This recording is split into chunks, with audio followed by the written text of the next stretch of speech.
Today on Fox News at 4, ever worry about the charges after calling 911? How a bill in Montgomery could change what insurers pay ambulances and help protect you from surprise charges. And then from sunrise green kegs and eggs to a sea of green in Cathedral Square, we're going to show you how the Gulf Coast turned out big for St. Patrick's Day. And it looks like round 2 of a freeze warning for tonight for the Gulf Coast. We'll show you what we're expecting for our overnight temperatures coming up. First on the Gulf Coast with breaking news and weather. Fox 10 News starts now. Hello there. Thank you for looking in on your St. Patrick's Day. I'm Shelby Myers. I'm Lenny Slagan. You're watching Fox 10 News at 4. Well, new today, a Theodore mother is accused of murdering her own child, according to investigators. We're learning the Mobile Police Department started investigating this past October. And now the district attorney's office says they do have enough evidence to charge Amanda Marie Morgan. This is her mugshot. She was booked this morning, charged with felony murder and aggravated child abuse. We're told investigators went to this trailer park on Sperry Road in Theodore October 8th last year. They found a boy dead on the scene and signs of neglect. Officers say the boy is Morgan's child. An MPD spokesperson says once officers finished their part of the investigation, they sent the case to the DA's office for review. We'll have continued coverage later tonight on Fox 10 News at 5. A Mobile towing company is fighting back to get back on the city's rotation after a 60-day suspension. Being on the city's towing rotation can be lucrative. Companies take turns removing vehicles ticketed by police. Our Brendan Kirby has more from the news center. And Brendan, the towing company took its fight to the Mobile City Council today. Yeah, that's right, Shelby. The council held a public hearing today and now has 10 days to uphold or overturn that suspension. B&B Auto Wrecker has locations on Moffett Road in Mobile and in Citronelle. It's been in business for 43 years. The 60-day suspension stems from an interaction with a Mobile police officer on February 16th. Mobile Police Corporal Rusty Hodge oversees the city's private towing rotation. He told council members that the 2017 Dodge Ram that owner Brad Walker was in while the parades were running was not permitted and didn't have current insurance or a license tag. Walker admits that the truck didn't have a tag, but he says that it was insured and says he offered proof of that. He acknowledges that the vehicle hadn't been inspected, but he says that he wasn't using it to tow. He says that he was watching the parades and using the truck to dispatch another permitted tow truck. But Corporal Hodge says this wasn't the company's first infraction. It's actually the second offense where they've had a truck that was not permitted taking calls in the city of Mobile or presenting itself to take calls in the city of Mobile. I came down in it just to sit and dispatch out of it. I never moved the truck. I never attempted to pick up any impounds for that truck. Walker's attorney tells me that his client could appeal to Mobile County Circuit Court if the council rules against him, but he says that a court resolution likely would come too late after the suspension has already ended. Reporting live from the News Center, Brendan Kirby, Fox 10 News. New at 4, the state legislature is stepping up in efforts to help ambulance companies in Alabama. For years, emergency medical providers have been stretched thin because of rising patient loads and declining revenue. This new legislation would change the reimbursement rates ambulance companies receive from health insurers. Alabama political correspondent Jessica Umbro is at the State House with details of the changes. Jessica, what can you tell us? Well, for years, private ambulance services have said low reimbursement rates have made it difficult for them to stay in business. Currently, there is no standard required payment rate for ground ambulance services in Alabama. This bill looks to change that. Now, it says that health insurers must pay in-network providers a minimum of 200% of the Medicare ambulance fee schedule rate for basic life support. Out-of-network providers must pay 180% of that fee. The bill also has an element to protect patients, banning surprise billing for those who call 911. Supporters of the bill say this would help fix what they call the shortcomings in the state's emergency health care system. However, groups that spoke out against it say they want more studies on whether the bill's regulations would truly help. We want to make sure that we have a good 911 service, that when you call it, that you can get an ambulance that's going to be able to come, and the ambulance service is going to be treated right in terms of the reimbursements that they get. Right now, the committee is asked to mandate a statewide rate structure without knowing how much it actually generates. who gets the money or whether it actually solves the problem it's meant to serve. Now, in this bill, it says that the Alabama Department of Public Health would receive reports yearly to determine whether these changes are effective. The bill actually says that these would be temporary changes. It does say that it would expire by mid-2029. Typically with these bills, we can see lawmakers decide to extend these contracts or decide to leave them alone. Live at the State House, Jessica Umbro, Fox 10 News. All right, Jessica, and we should add the bill is now moving to the full House for a vote. It already passed the Senate. And an update to a story we brought you last week, a bill looking to close Alabama's primary elections passing a House committee. That would mean only registered Republicans can vote in Republican primaries and registered Democrats in Democratic primaries. Right now, Alabama does not require party registration to vote in primary elections. The committee approved the bill along party lines. Republicans were in favor, saying it would help with Alabama's election integrity. Democrats say it would hurt the state's independent voters. The bill moves on to the House for a full chamber vote. Well, on a day where most people are sporting green, we're seeing a lot of blue in the skies out there, cool and clear on this Tuesday. It has been much quieter with the weather, too. Things are chilly, though, really in the morning especially. Let's get the full forecast from our chief meteorologist, Jason Smith. I like the cool weather right now. I think it's because I'm carrying a couple extra pounds and I get hot really easily. Well, a lot of people say you sleep better when it's colder. I don't agree with that, but some people agree with that, so you're not alone. Yeah, and I saw a little frost this morning around the area, and I think we're going to see that again tomorrow morning, so you may have to scrape the windshield a little bit in some spots. Unless you can get that spot in the garage. Yeah, well, that is always the highly sought after spot in the garage, isn't it? Let's check out our forecast as we look at the freeze warning. That's going to be all the areas in purple right there, pretty much like last night. The only exception will be right along the immediate coast. But we actually made it down to 32 degrees in Pensacola last night, so still could have some cold pockets even all the way down to the water's edge tonight. Looks like another cold night, and this is a freeze warning for the plants. It's not a hard freeze, but just a reminder that we're getting into the growing season, and a lot of the flowers blooming, and this is going to be a little bit of a setback here as we're getting a late freeze here. And currently in Orange Beach, the air is exceptionally dry. Dew point is 16. We got an air temperature of 55, winds out of the north at 9. It looks pretty, but it's pretty chilly out there down at the beach with our Eastern Shore Toyota network of cameras. Checking out our 10-hour forecast, the temperatures just drop, and by midnight we should be in the 30s. We may actually be in the 30s before midnight in many spots. Could see a few clouds in late, which may help a little bit to keep the frost from being as thick, but we definitely see the potential for some frost tonight with the light wind scenario. And our forecast low temperatures, this morning we had record lows. Tomorrow morning we may be close. We've got temperatures down to around freezing in Mobile. We're going to be close in Pensacola, and the inland spots more light freezing temperatures, generally low 30s to the north, mid 30s closer to the coast in the forecast. We're going to break down our warming trend. It will gradually build back in. We'll look at that and the long range forecast too coming up. Okay, Jason, thank you. Well, check this out. Communities from the Midwest to the South and the East Coast are in recovery mode, digging out or cleaning up after severe storms, tornadoes, and snow. Monday's storm spawned clusters of tornadoes like the one that ripped the roof off of a warehouse. This is in Charlotte, North Carolina, we're talking about. National Weather Service says multiple twisters hit southern Missouri, impacting trees and structures, including a donkey barn. You're taking a look at that now. That was lifted off the ground. Storms knocked out power to hundreds of thousands and left some homes destroyed. Meanwhile, people in the north central U.S. are digging out of crippling snowfall. Some areas in the upper Midwest and northern Great Lakes were buried under nearly 3 feet of snow.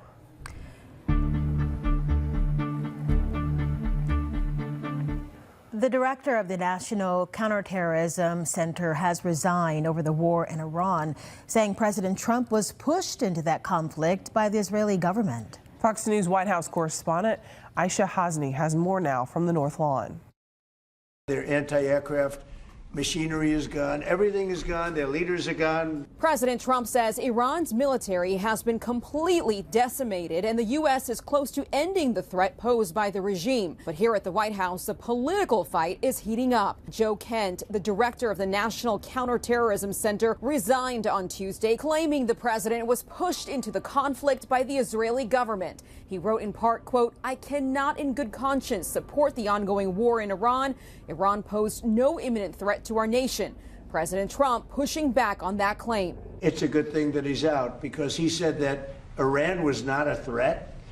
Iran was a threat. Every country realized what a threat Iran was. But Democrats say the resignation is just another sign of turmoil within the White House and claim President Trump has no plan for victory. It seems like they're always a few hours away from hanging the next mission accomplished sign around here, and we continue to suffer. It came just hours after Europe rejected the president's push for a coalition to guard the strategically vital Strait of Hormuz. President Trump claims it was a test that NATO failed. European leaders say they don't want to get dragged into what could become a drawn-out conflict.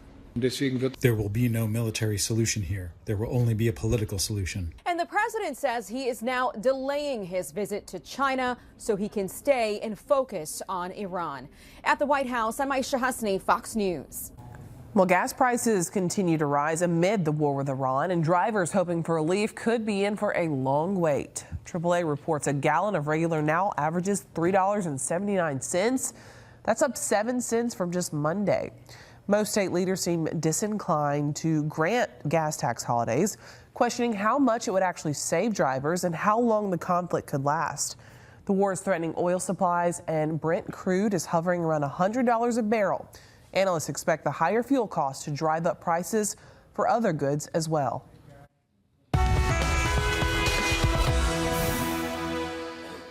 All right, here's what we're seeing with our Eastern Shore Toyota camera network here. Nice looking shot there, and our traffic tracker looks pretty good. We do have some delays here as we look at it eastbound on I-10. It's going to start right there around Virginia Street. Just a little bit of a slowdown now, but the rush hour is still upcoming, so this may increase as we get closer to the 5 o'clock hour. Things look okay on I-65, the I-10, I-65 interchange, and in Pensacola. I'll have another update on traffic as we get closer to the 5 o'clock rush hour. It is St. Patrick's Day and the Gulf Coast turning green from parades to pub crawls and celebrations. They were nonstop. One of the biggest parties started before the sunrise. Our Stephen Moody is taking you to an annual tradition. A sea of green can only mean one thing. It's St. Patrick's Day, and just like every year, O'Daly's on Dolphin Street was where the party started. People filed in for the annual Green Kegs and Eggs breakfast, where they ate delicious food, drank, and had a great time. This is my favorite time of the year. Bring the community spirit and the friendship, and we need something like that at the current state of affairs overseas. I feel like we need a little bit of love in our lives. And this was home base for the Friendly Sons of St. Patrick as they gathered here in their green jackets. But a few hours later, it was time to head down to Cathedral Square for the annual parade. And after a strong Mardi Gras season, Mobile still had a little bit more party left in their system. And there's 400 Sons of St. Patrick's involved in that. And as I said, that community spirit, and that camaraderie. Mardi Gras was just a fantastic celebration this year. Definitely, like I said, that community spirit and everybody enjoying the Mardi Gras and back for St. Patrick's Day. And whether you're Irish or just Irish for the day, it was something that everyone enjoyed. Smile a lot and wave and hold your hand out. No, just have a great time. Stephen Moody, Fox 10 News. And it looks like they did have a great time. Ahead on Fox News at 4, a local author bringing inclusion to children of all differences along the Gulf Coast. You're going to hear more from her during a studio interview next. And then some big changes coming for Parent Plus loans. New caps on how much moms and dads can borrow and less options when it comes to pay that money back. What you need to know when Fox News at 4 returns. But first, let's take a live look outside. It's the beach. Spring break is here. Yellow flags flying down there today. I've got a fun fact for you, though.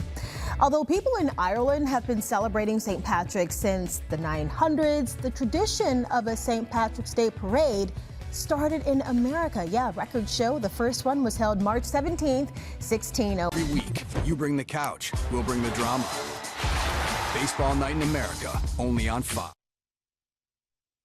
Welcome back. Inclusion in literature. It is so important to make sure every child with all different types of backgrounds are able to enjoy what the arts have to offer. So we have two guests in the studio to talk more about that, Patricia Riley and Andrea Cota. Thank you ladies both for stopping by. Yes, absolutely. So, which camera's on? Just there. Imagine, if you will, for a moment, sitting right here is a little girl, a deaf little girl living in a silent world. She's never heard her mom call her name. She's never heard her friends laugh. Now, imagine just for a moment that I am that little girl, but I received my hearing at 6th grade. So we put together some sign language books. My daughter and I are the designer. We want to give back to the children of the world that are having this, either they live in a silent world or they just can't connect and they can't speak. These books, Raymond Signs and the Evergreen Christmas Tree, help teach sign language to children. Well, children of all ages, 1 to 99. It really bridges that connection between the hearing and the deaf community, which is exactly what she was. So, like she was saying, when she was in 6th grade, she got her hearing, and that's when she really learned how to read and understand things and even write. So we have done a lot of stories on children who were born not able to hear, and you just see the sparkle in their eyes when they get hearing aids or when they're able to hear the sound of their mother's voice. It is so special. So my jaw was collapsed. And then 6th grade, my teacher said to my mom, she's not deaf and dumb. She's a smart girl. Take her to the dentist. We thought, what? Because I'd had operations, many operations.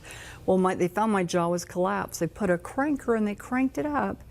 Every night they cranked it. It hurt so much, but every day I heard a little bit more and more. So I'm like, crank it, you know, so I can hear. So yeah, it's a spark when you can hear, wow, you know, I learned to read in the 6th grade. Wow. So it's a lot. The Evergreen Christmas Tree and Raymond Signs are available on Amazon, Barnes & Noble, Books A Million, Walmart, you name it, they're there. 50 platforms. And the Evergreen Christmas Tree is actually in 4 different languages. So it's in English, French, Spanish, and German.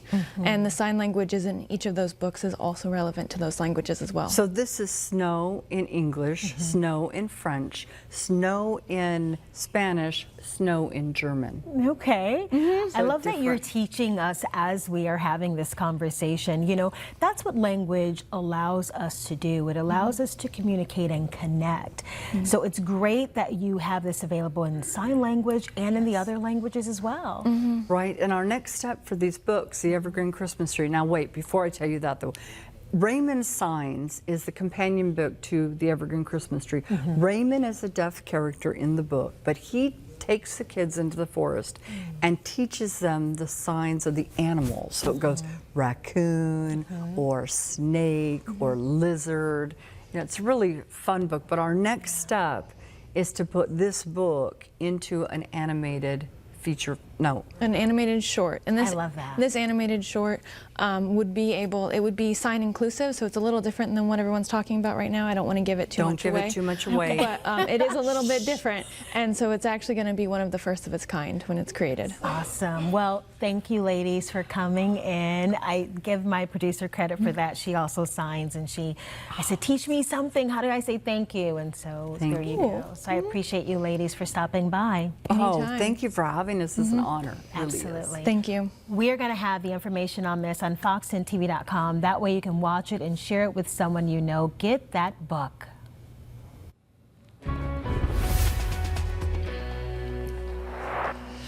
All right, looking out there right now with our Eastern Shore Toyota camera network. Things look good in downtown Mobile. Our Dolphins cam, you can see off into the distance, more blue skies. It looked really great, but it's a little chilly out there today, and we do have another freeze warning in effect for tonight. We've got frosty conditions expected tonight. There will eventually be some warming, but that's going to happen rather gradually over the next couple of days. Freeze warning is in effect just about where it was last night.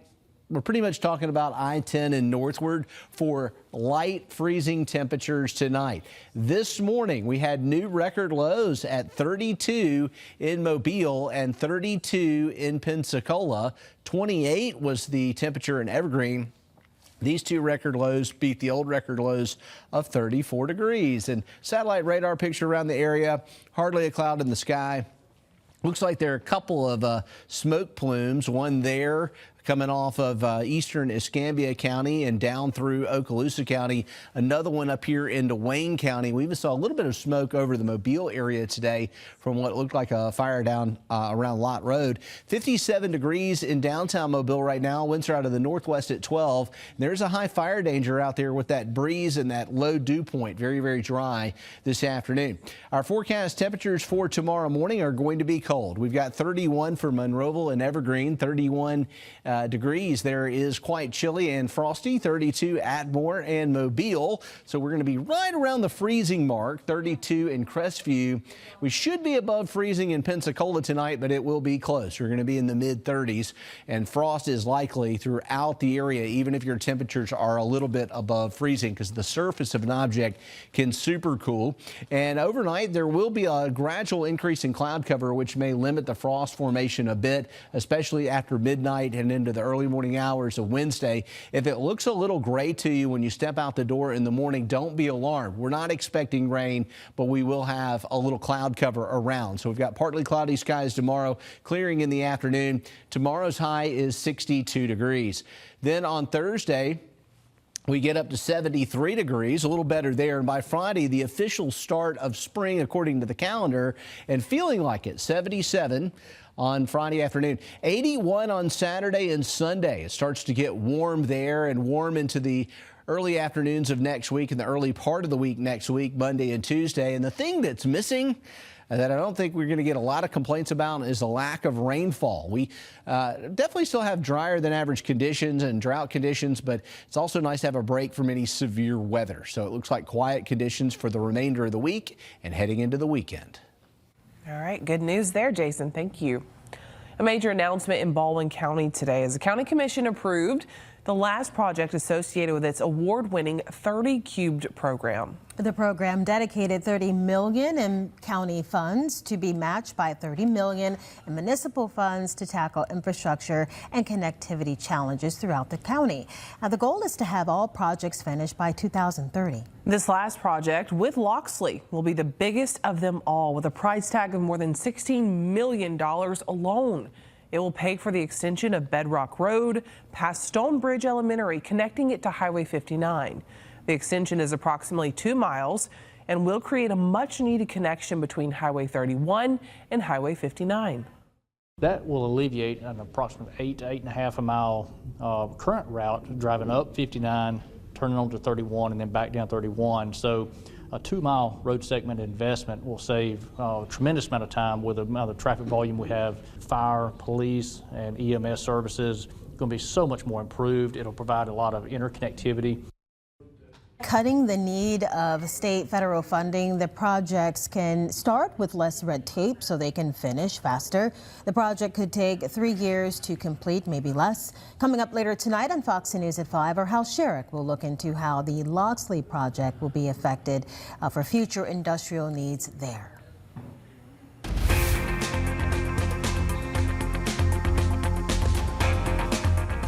Major changes are coming to student loan borrowing and repayment options.